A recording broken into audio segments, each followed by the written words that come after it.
नमस्कार प्रिय दोस्तों, एक बार पुनः स्वागत है आप सभी का।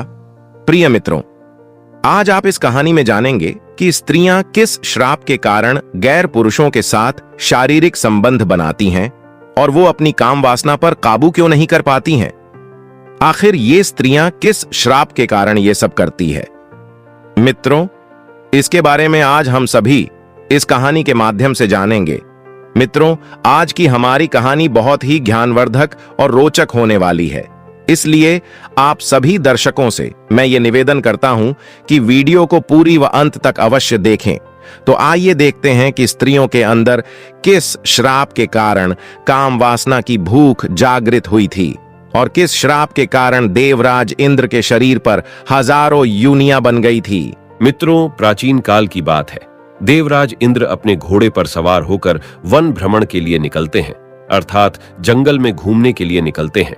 और जैसे ही देवराज इंद्र अपने घोड़े को लेकर घूम रहे होते हैं तो उन्हें उस वन के अंदर एक कुटिया दिखाई देती है। और जब वो ध्यान से देखते हैं तो उस कुटिया के अंदर एक बहुत ही सुंदर स्त्री दिखाई देती है।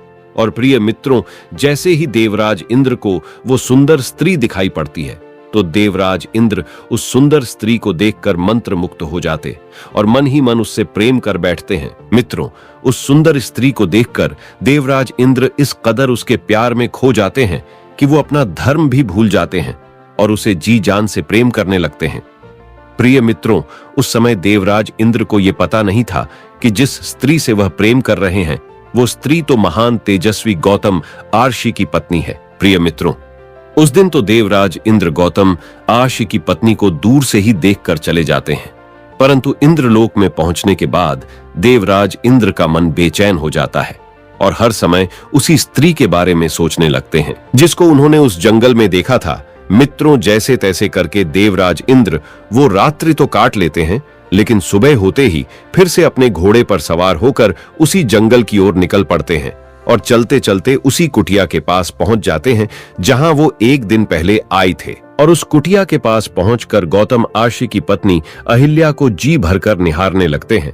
लेकिन मित्रों, इस बात का पता ना तो गौतम आर्षि की पत्नी अहिल्या को होता है और ना ही गौतम ऋषि को होता है कि देवराज इंद्र उन्हें छुप छुप कर देख रहे हैं। गौतम ऋषि की गिनती महारषियों में आती है। वह बहुत ही महान व तेजस्वी संत थे। ये अपने धर्म और कर्म का पालन करते हुए अपना जीवन निर्माण कर रहे थे। वो प्रतिदिन ब्रह्म मुहूर्त में उठते और प्रतिदिन गंगा स्नान के लिए जाया करते थे और उसके बाद भगवान की भक्ति में लीन हो जाया करते थे। मित्रों, देवराज इंद्र ने ये सारी गतिविधियां छुप छुप कर देख ली थी, इसलिए उन्होंने इसी बात का लाभ उठाया था। प्रिय मित्रों, अब तो देवराज इंद्र गौतम ऋषि की पत्नी अहिल्या के प्यार में इस कदर दीवाने हो गए थे कि उनका मन इंद्रलोक में बिल्कुल भी नहीं लगता था।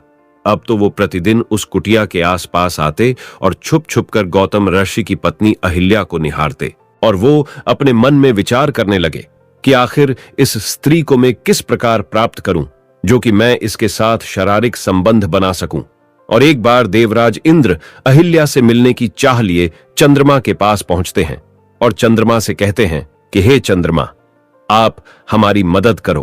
तभी चंद्रमा कहता है, देवराज इंद्र, मुझे आपकी किस कार्य में मदद करनी है, स्पष्ट बताइए। प्रिय मित्रों, तभी देवराज इंद्र चंद्रमा से कहते हैं, आपको मेरा एक कार्य करना होगा। चंद्रमा कहते हैं, बताइए प्रभु, क्या करना है। तो देवराज इंद्र चंद्रमा को बताते हैं कि देखो चंद्रमा, मुझे एक स्त्री बहुत ही पसंद आ गई है और उसके साथ मुझे छल करना है और उसके साथ छल करने में आपको मेरी मदद करनी है। तभी चंद्रमा कहते हैं, देवराज इंद्र, मुझे साफ साफ बताइए करना क्या है। तो देवराज इंद्र चंद्रमा से कहते हैं, तुम मेरे साथ पृथ्वी लोक पर चलो और एक मुर्गा का रूप धारण करो। तुम मुर्गा बनकर मध्य रात्रि में बांग लगा देना और जैसे ही तुम आधी रात्रि में बांग लगाओगे और तुम्हारी आवाज को सुनते ही गौतम आर्षि जाग जाएंगे। वह समझेंगे कि अब सुबह हो चुकी है और वो गंगा स्नान को चले जाएंगे। उसी बीच में उनकी पत्नी अहिल्या के साथ छल कर लूंगा। मित्रों, एक बात हम आपको और बताते चलें कि कोई भी व्यक्ति उसी को अपने दिल की बात बताता है जिससे उसके विचार भली भांति मिलते हैं, अर्थात जो उसके जैसे विचारों का होता है। तो चंद्रमा और इंद्र एक विचारों के थे, क्योंकि प्रिय मित्रों, चंद्रमा भी अपने गुरु की पत्नी को लेकर भाग गया था और इंद्र ने भी एक महान अर्ष्य के पत्नी के साथ छल किया था, तो दोनों के विचार मिल गए प्रिय बंधुओं, और दोनों पृथ्वी लोक पर जाते हैं और गौतम और्ष की कुटिया के पास जाकर छुप जाते हैं। और जैसे मध्यरात्रि होती है तभी वो चंद्रमा मुर्गा बना हुआ आवाज लगा देता है और गौतम और्ष की आंख खुल जाती है। मित्रों, उस मुर्गा का आवाज सुनकर गौतम और्ष की आंख खुलती है तो गौतम और्ष गंगा स्नान के लिए अपना कमंडल कपड़े लेकर निकल जाते हैं। मित्रों, वो गौतम अर्षि उस माया जाल को नहीं समझ पाते हैं। वो ये नहीं समझ पाते हैं कि ये एक माया है। अब मित्रों, वो गौतम ऋषि झूठे सवेरे को देखकर गंगा स्नान को चले जाते हैं और उसी समय प्रिय मित्रों देवराज इंद्र गौतम ऋषि का भेष बनाते हैं और अहिल्या से छल करने के लिए उनकी कुटिया में घुस जाते हैं और अहिल्या के पास जाकर मीठी मीठी प्रेम की बातें करने लगते हैं। और मित्रों, बातें करते करते देवराज इंद्र अहिल्या को अपनी बाहों में जकड़ लेते हैं। और मित्रों, उधर क्या होता है, जब गौतम अर्षि गंगा किनारे गंगा स्नान को पहुंचते हैं तो उस समय ना तो उन्हें किसी पशु पक्षी व अन्य जीव की आवाज सुनाई देती है और ना ही कोई गंगा स्नान करते हुए दिखाई देता है, अर्थात उन्हें किसी भी प्रकार की कोई भी हलचल दिखाई नहीं देती है।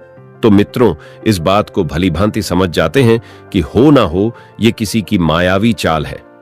प्रिय मित्रों, इस बात का उन्हें आभास हो जाता है कि अवश्य मेरे साथ छल हो रहा है। प्रिय मित्रों, अपने मन में यह विचार करने के बाद वो गौतम अर्षि वहां से तुरंत कुटिया की ओर दौड़ने लगते हैं।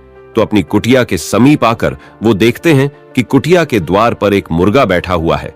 तो वो गौतम अर्षि अपने हाथ पर जल लेते हैं और मंत्र पढ़कर उस मुर्गा पर मारते हैं तो वो चंद्रमा अपने असली रूप में आ जाता है। और जैसे ही कुटिया के अंदर पहुंचते हैं तो देखते हैं उन्हीं के भेष में एक पुरुष उनकी पत्नी के साथ शारीरिक संबंध बना रहा है। मित्रों, जैसे ही गौतम अर्षि इस दृश्य को देखते हैं तो उन्हें अत्यधिक क्रोध आ जाता है और उनके नेत्र लाल हो जाते हैं और कहते हैं कि हे मूर्ख स्त्री, तुझे अपने और पराये में कोई फर्क नजर नहीं आया। तुझ में अपने और पराये में पहचानने की शक्ति नहीं है, तो ऐसी स्त्री से क्या लाभ, तुझे तो पत्थर हो जाना चाहिए।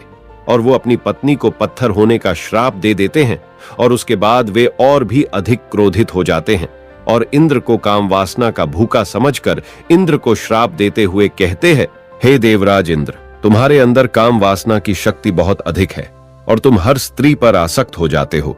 इसलिए मैं तुम्हें श्राप देता हूं कि तुम्हारे शरीर पर हजारों युनियां बन जाएंगे। मित्रों, जैसे ही ये श्राप गौतम अर्षि इंद्रदेव को देते हैं तो प्रिय मित्रों उसी समय देवराज इंद्र के शरीर पर हजारों युनियां बन जाती है। मित्रों, ये सबको देखकर देवराज इंद्र गौतम अर्षि के चरणों में गिरकर क्षमा याचना करने लगते हैं और अपने द्वारा किए गए पाप की क्षमा मांगने लगते हैं। मित्रों, इंद्र के बार बार विनती करने के बाद गौतम अर्षि इंद्र से कहते हैं कि हे इंद्र, मैं अपने श्राप को वापस तो नहीं ले सकता और ना ही मेरे मुख से निकला हुआ श्राप झूठा हो सकता है, लेकिन मैं उसमें बदलाव अवश्य कर सकता हूं। इसलिए हे देवराज इंद्र, जो तुम्हारे शरीर पर हजारों युनियां बन गई है, ये युनियां आंखों में परिवर्तित हो जाएंगी। इनके जगहों पर हजारों आंखें बन जाएंगे। प्रिय मित्रों, गौतम अर्षि के ऐसे कहते ही वो युनियां आंखों में परिवर्तित हो गई।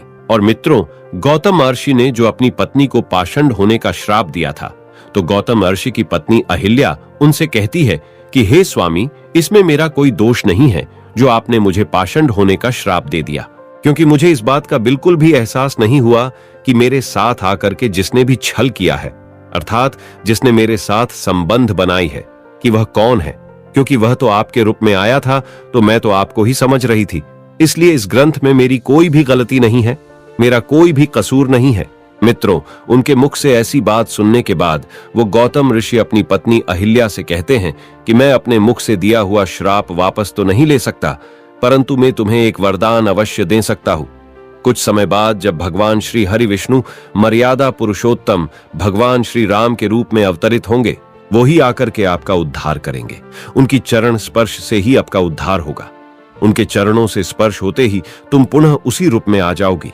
मित्रों, इस प्रकार से काफी समय व्यतीत हो जाता है और भगवान श्री हरि विष्णु मर्यादा पुरुषोत्तम श्री राम के रूप में अवतरित होते हैं और अवतरित होने के बाद अपने गुरु के साथ उसी स्थान पर पहुंचते हैं जहां की गौतम अर्षि की पत्नी अहिल्या पत्थर की सीला बनी हुई थी। तो वो अपने गुरु से पूछते हैं, उनसे पूछते हैं कि हे गुरुदेव, ये पत्थर नुमा स्त्री कौन है तो उनके गुरु बताते हुए कहते हैं कि हे राम, यह गौतम ऋषि की पत्नी अहिल्या है और वर्षों पहले से आपकी प्रतीक्षा कर रही है कि आप यहां आए और इनका उद्धार करें। मर्यादा पुरुषोत्तम भगवान श्री राम अपने चरण उस सीला से छुआते हैं और वो सीला एक स्त्री के रूप में परिवर्तित हो जाती है, अर्थात अहिल्या का उद्धार हो जाता है। तो दोस्तों, यदि आपको यह वीडियो पसंद आई हो तो प्लीज आप हमारे चैनल को सब्सक्राइब अवश्य करें, वीडियो को लाइक करें और दोस्तों, सच्ची श्रद्धा से कमेंट में जरूर लिखें जय श्री राम,